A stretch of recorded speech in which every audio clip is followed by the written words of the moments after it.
A ban is what I'm looking for, and that is a complete halt to shale gas. The pictures that I've seen of what these drill pads look like and what the landscape looks like after the industry is done with it, I know myself, I don't want it for this province. Who do I hold accountable when you people go by and you ruin my well? A ban is what I'm looking for, and that is a complete halt to shale gas. What they want to do is they have their big vibrosis trucks that come in that have a big plate on the bottom of them that drops down in the ground, and they send shock waves through the ground and record that on phones that they line up on the ground. And also they can do something that's called a shot hole, where they put an explosive charge into the ground and explode that. Communities where shale gas drilling has taken place are worse off than communities that said no. And that is long-term. A ban is what I'm looking for, and that is a complete halt to shale gas. Hydraulic fracturing is different from all kinds of other oil and gas exploration, is that the well is sunk right down into the shale layer, which is about, in New Brunswick, is about a kilometer or 3 kilometers below the surface. And in New Brunswick, it's a little bit different from other shale layers, as ours is really, really thick. It's about 1 kilometer thick. A ban is what I'm looking for, and that is a complete halt to shale gas. Wow. So what they do is they take a whole bunch of water, and a lot of water, somewhere between 5 to 8 million gallons of water per frac, which is laced with a bunch of chemicals and under pressure. A ban is what I'm looking for, and that is a complete halt to shale gas. Reliable sources like our own Dr. David Suzuki, who has said that hydraulic fracturing contaminates water. They go down into the shale and they go off at an angle, and they have what they call a fracture zone, where they explode along that line. They explode the shale to release the pockets of gas. Even if you live in town, you need to be concerned about this. Nobody's safe from this. A ban is what I'm looking for, and that is a complete halt to shale gas. Attorney General in New York is currently suing the federal government of the United States because the proper environmental assessment has never been done. And we are faced with that same scenario in New Brunswick. A ban is what I'm looking for, and that is a complete halt to shale gas. What we're noticing is the industry, of course, is very wealthy, can spend all kinds of money to try and sway us. A ban is what I'm looking for, and that is a complete halt to shale gas. My name is Maxim Daigle. I'm from Point Sapin, New Brunswick. I worked in the industry for close to 7 years. When I was working in the industry, I knew that eventually they were going to come over here and try to do exploration, because previously I had seen on paper that geologists had shown there was a big deposit of natural gas underneath the Maritimes that was pushing off from Sable Island. A ban is what I'm looking for, and that is a complete halt to shale gas. When I saw that map behind me, I got very angry.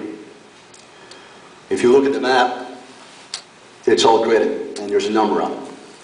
And when I looked at the red leased area, all the different colors represent different companies. There was 9 companies back then. There's 8 companies that's got land leased in New Brunswick so far. The big red one is SWN, Southwestern Energy. So when I looked at that, I saw it was all gridded, and I saw it was all around the Cushawak National Park and right close to my home.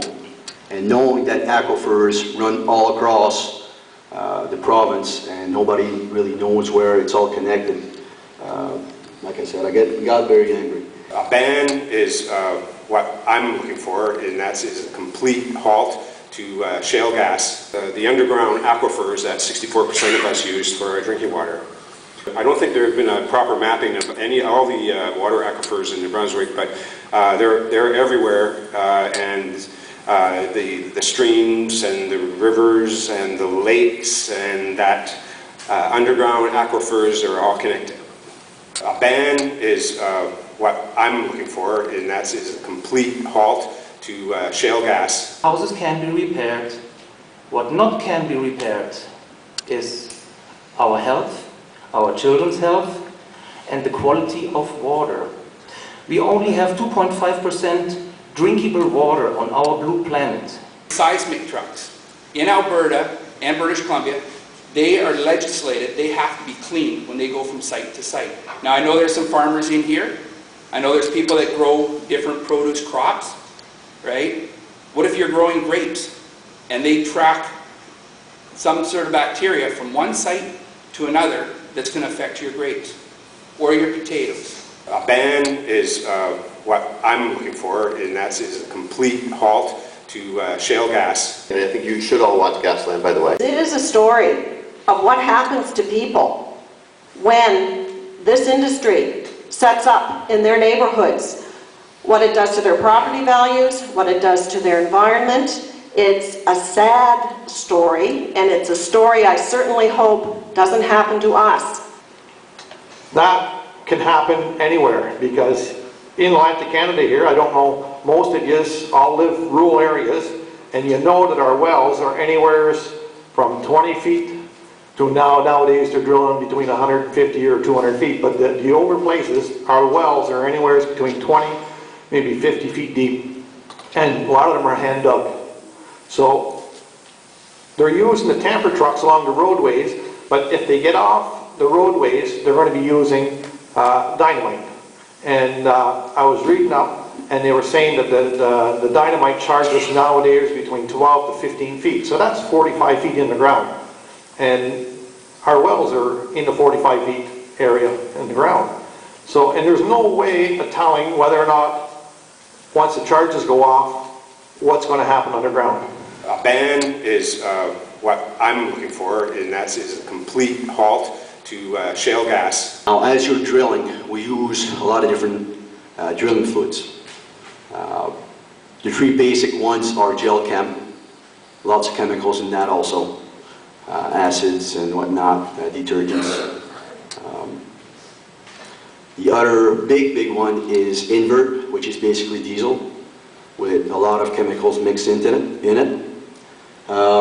If you want to come and have a look later on, I got a pair of boots in the front, and I went on a job site, and we were using invert, and not knowing, normally when we drill with invert, we wear rubber boots. And the boots that I had there were not protected for invert, and after 24 hours, it ate, 12 hours of working, a 12-hour shift, it ate all underneath of the boots for 12 hours. That's one of the other drilling fluid, and the other one is silicate, which is basically allowed to drill with, but nobody ever speaks of when we use it, because it's very, very bad stuff, very corrosive. So no, we're not ready for this. Not in our wildest dreams are we ready for this. Those chemicals they pump in there might stay there for centuries, maybe even nobody knows. And that is such an experiment. It's almost like atomic power.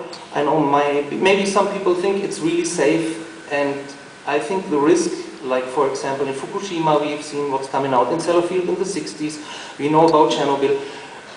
If you educate yourself, you know what the consequences are, and just try to put yourself for a moment into the shoes of those people who lived there, who suffered the consequences of our corrupt politician system.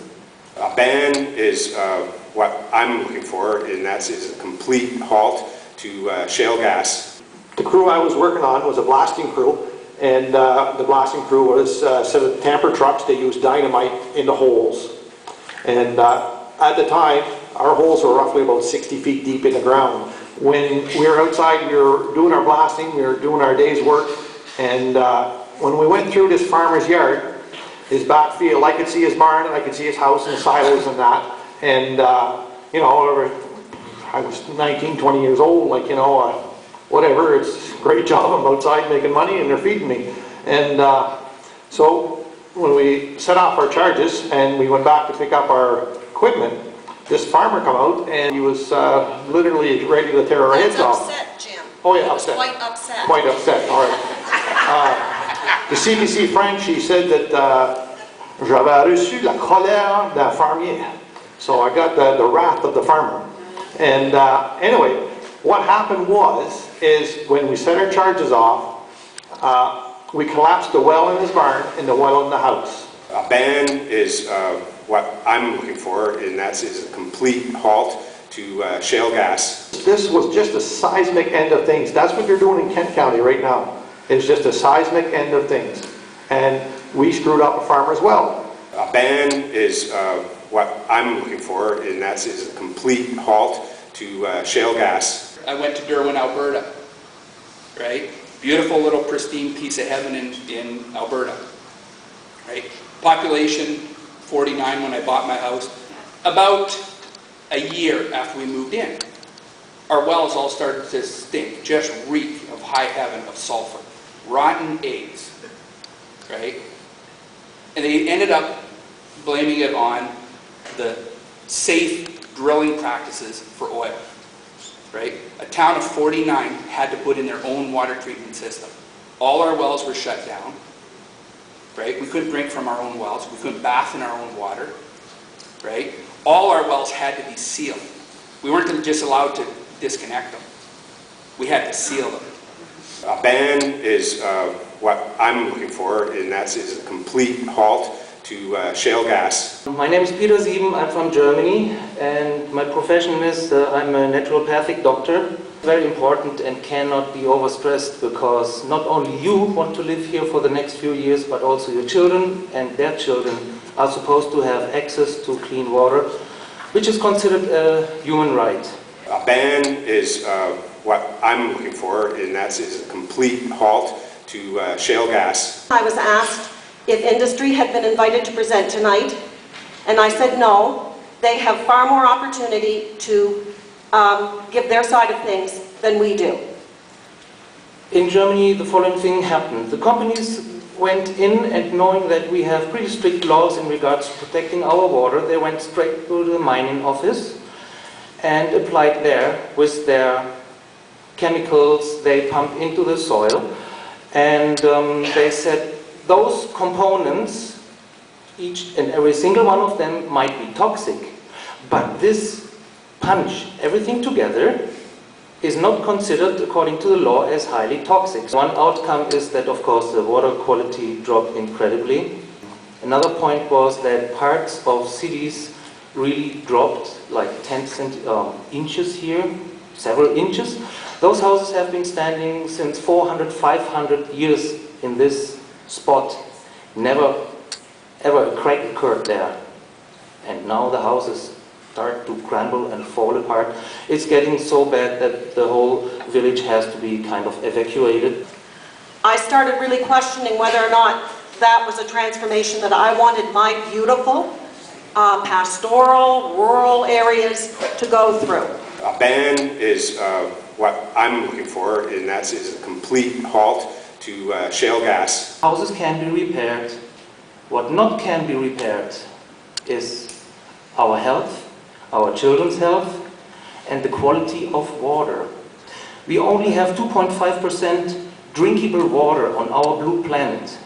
Scientists talk about that in 15 to 20 years we are running out of good water. A ban is what I'm looking for, and that's is a complete halt to shale gas.